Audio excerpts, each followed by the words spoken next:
When you think of the words illusion and hallucination, you may think of a crazy person seeing something that isn't there.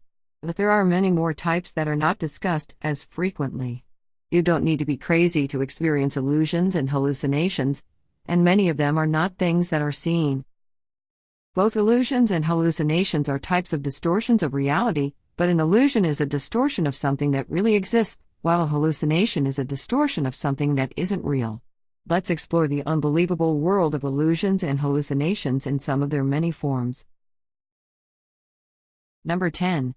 Environmental tilt. For people who experience this illusion, their world is turned upside down. Or at least, their visual perception of the world is greatly tilted, such that the direction of up has moved somewhere else. This environmental tilt usually is perceived as a 90-degree or a 180-degree tilt, meaning that up could become right, left, or down. There are other, even rarer, cases in which up becomes forward or the tilt is at a more unusual rotation, such as 30 or 150 degrees. Environmental tilt typically appears rather suddenly, and the illusion can last anywhere from a few seconds to around an hour. During these episodes, people report feeling dizzy, which isn't all that surprising considering the disagreement between what they are seeing and their sense of balance. One woman reported having very sudden tilts in her vision lasting around a second each time. One of her sudden tilts caused her to lose control of her car temporarily. Her tilts varied in degrees, including 45, 90, and 180-degree tilts. According to her case study, the rotations were in a clockwise direction when they happened slowly enough for her to see.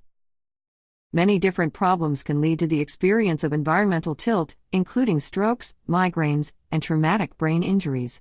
Sometimes this illusion is triggered by patients moving their heads as a sort of supervertigo. Many patients found that the best treatment was to simply close their eyes until their normal vision was reset. Number 9. Charles Bonnet syndrome. In 2016, an 81-year-old woman developed some unusual problems with her vision. Specifically, she frequently hallucinated visits by pigeons in the early evening hours. She did not have any pathological mental problems, she was entirely sane, but she did have age-related vision loss. Her hallucinations were initially rare but later increased to an occurrence nearly every day. Doctors diagnosed her with Charles Bonnet syndrome. In vision loss, the eye receives less input from the outside world, and it sends less information to the brain as a result. But brain cells are hungry for action. Neurons in the visual centers in the brain try to do their jobs anyway by changing the way that they respond to the diminished incoming signals. The cells can become more sensitive to incoming signals or generate their own. These changes can lead to Charles Bonnet syndrome, in which a person hallucinates images in their blind spots. In other words, because your brain cells in your visual centers don't know what is in your blind spots, they make things up. This increase in visual center brain activity despite a decrease in visual input from the eyes is called the deafferentation theory. Evidence for this theory comes from brain scans that show increased brain activity in the visual centers of people with Charles Bonnet syndrome. The hallucinations associated with Charles Bonnet syndrome usually last only minutes, but they can last for hours. The images often have moving parts, are in full color, and are often of people or geometric patterns. These images are almost always silent, and while patients have reported feeling confused by the hallucinations, they eventually become comfortable with them, realizing that they are not real. Number 8. Chromatopsia. Colors are made in your brain. All that really exists outside your head are different wavelengths of light, bouncing off objects without a care as to what they might look like. It is entirely up to you to turn that light into colors. One common disorder of color is color blindness, in which certain wavelengths of light cannot be told apart. However, there are more mysterious disorders of color too, such as chromatopsia, the disorder that puts color where it doesn't belong. The word chromatopsia can apply to several specific distortions, including both illusions and hallucinations. On the illusion side of the spectrum is the type of chromatopsia often affiliated with migraine headaches, in which a person sees more color than what is truly present. It's as if someone has turned up the color setting on your computer monitor, except in real life. But on the hallucination side of chromatopsia, people experience seeing colors where they do not belong.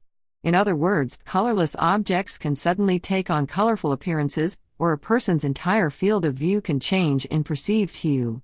There are specific names for each color that might permeate your vision in an episode of hallucinatory chromatopsia. Blue vision is called cyanopsia, yellow vision is called xanthopsia, and red vision is called erythropsia. There are also terms for purple vision and green vision, as well as a term for when all color vanishes from your vision, which is called achromatopsia. Number 7. MakarovSIA and MycropSIA. The ability to tell how large something is when looking at it isn't as straightforward as it seems. Figuring out the size of something requires a complicated process that considers both information from your eyes as well as information already in your brain. These are bottom-up and top-down processes, respectively. These two processes work together, for example, to help you figure out how tall someone is based on what other objects are near the person. We take this complicated operation for granted until it stops working. Two illusions of mistaking the size of objects are called MakarovSIA and MycropSIA. Respectively, they are perceiving things as being too big or too small. Essentially, people get the feeling that things they are looking at are larger or smaller than they are supposed to be. Both of these conditions are affiliated with an overall syndrome called Alice in Wonderland syndrome due to how, like in the book Alice in Wonderland, things appear to shift sizes. In Alice in Wonderland syndrome, around 45% of people experience MakarovSIA, and around 59% experience MycropSIA. The good thing about these illusions is that they are usually temporary, lasting only minutes in some cases. Many cases of MakarovSIA and MycropSIA occur in children who get headaches, especially migraines. One 12-year-old reported multiple episodes of MycropSIA each day, and doctors were able to scan his brain using FMRI during one of his episodes. The results showed that the part of the brain that is responsible for processing vision was less active than normal. While this didn't explain what specifically caused the illusions, it did show that his brain was behaving unusually. Number 6. Exploding head syndrome. Falling asleep is supposed to be a peaceful transition, but not so for people with exploding head syndrome. People with this condition occasionally experience disruptions while falling asleep or waking up in the form of hallucinations. Specifically, they hear a loud explosion noise in their head that shocks them awake. This explosion noise is usually accompanied by fear, but it is not painful. While many people with this disorder have only a few episodes, there are reports of some sufferers experiencing multiple episodes in the course of a single night of sleep. In addition to the explosion sound, some people also experience flashes of light or slight body convulsions. The number of people with this disorder is not known, but it appears to be more common than originally thought when it was first discovered. The noise itself sounds a bit different depending on the person. People have described it as lightning cracks, buzzing, fireworks, gunshots, beeps, and other sounds. While many people with this condition worry that the symptoms indicate some other, more serious problem, researchers of this disorder have described the condition as harmless. Because this syndrome is not yet well understood, there are not a lot of known treatments, and researchers often recommend simple reassurance of the patient that the disorder will not harm them in order to reduce their anxiety about the attacks. Number 5. Gustatory hallucinations. If any of these illusions or hallucinations are going to leave you with a bad taste in your mouth, it will probably be gustatory hallucinations. Some people can imagine tastes when they want to, but it is a different situation when a person hallucinates a taste in their mouth that they cannot control. Hallucinated tastes are called gustatory hallucinations.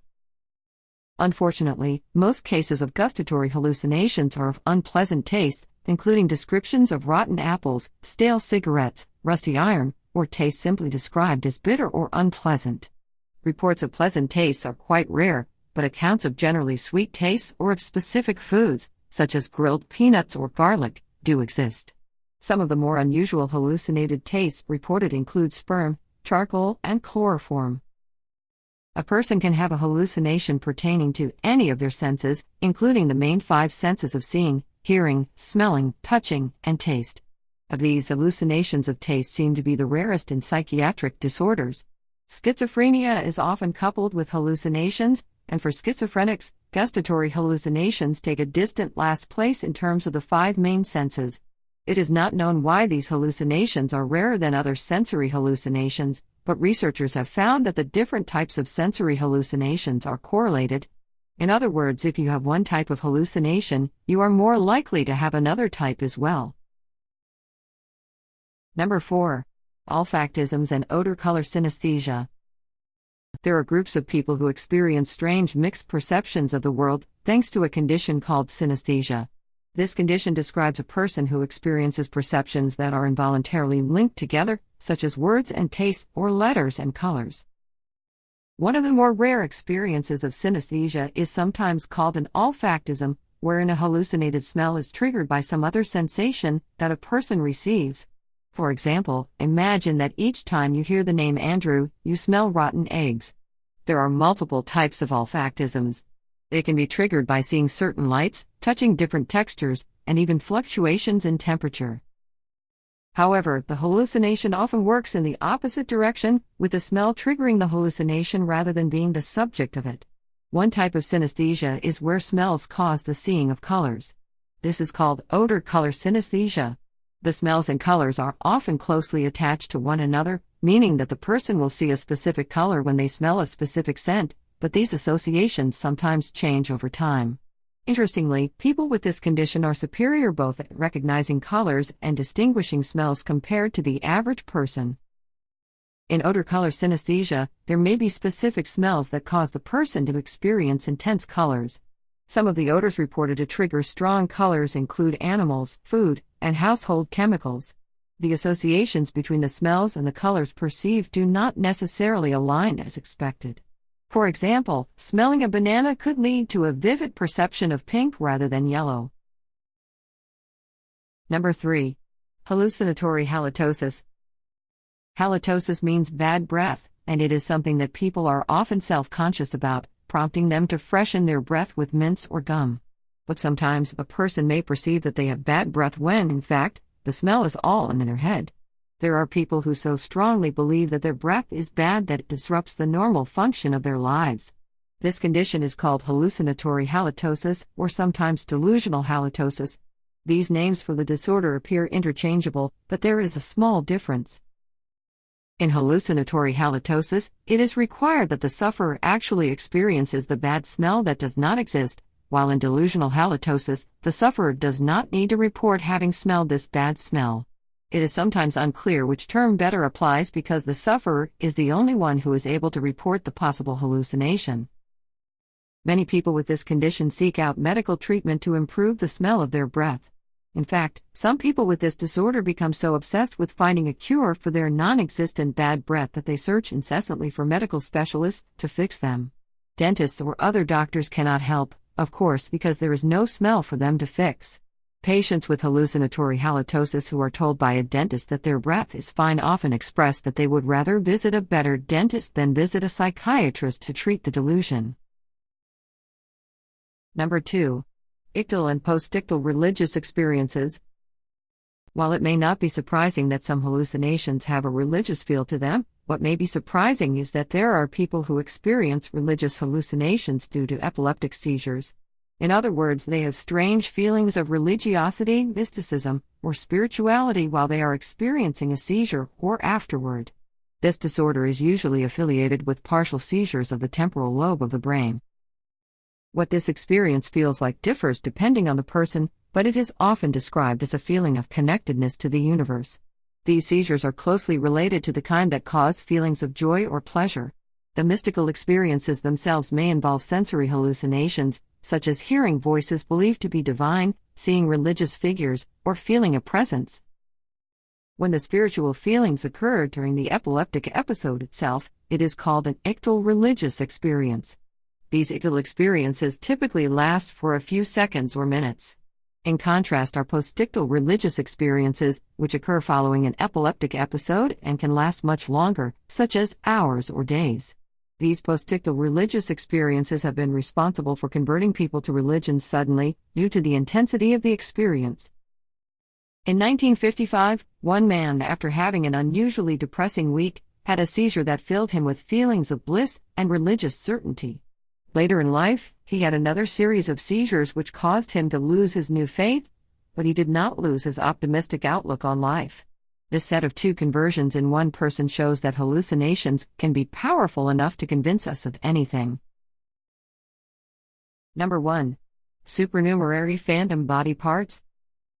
Have you ever thought about fictional characters with strange bodies and how it must feel to have wings, or a tail, or extra arms? Well, for some folk, they don't need to wonder about that last one. Supernumerary phantom body parts are the result of an unusual disorder wherein a person has a hallucination of the awareness of possessing additional body parts that do not actually exist. Commonly, these body parts are hands or feet, but they can be other parts too, including eyes or entire heads. How is this possible? Your brain is responsible for interpreting sensory information that it receives from your body, such as when something touches you. It is also responsible for sending out information, such as telling your hand to move. What the brain must do with this incoming and outgoing information is assign it to a place on your body so that you can determine where you were touched or what body part is moving. But sometimes, often due to brain damage, the brain gets confused and creates categories of body parts that do not actually exist. Someone with supernumerary phantom body parts can actually feel those imaginary body parts being touched and moving, similar to the way that the average person feels their real limbs. People with this disorder do not actually believe that they have extra body parts. They merely feel as if they have them and are not delusional. If a person truly believes they have extra body parts, then that is called delusional reduplication of body parts instead. Some people with this disorder report being able to feel objects with their phantom limbs and unusual hallucinations of touch, and some also hallucinate being able to see their phantom body parts.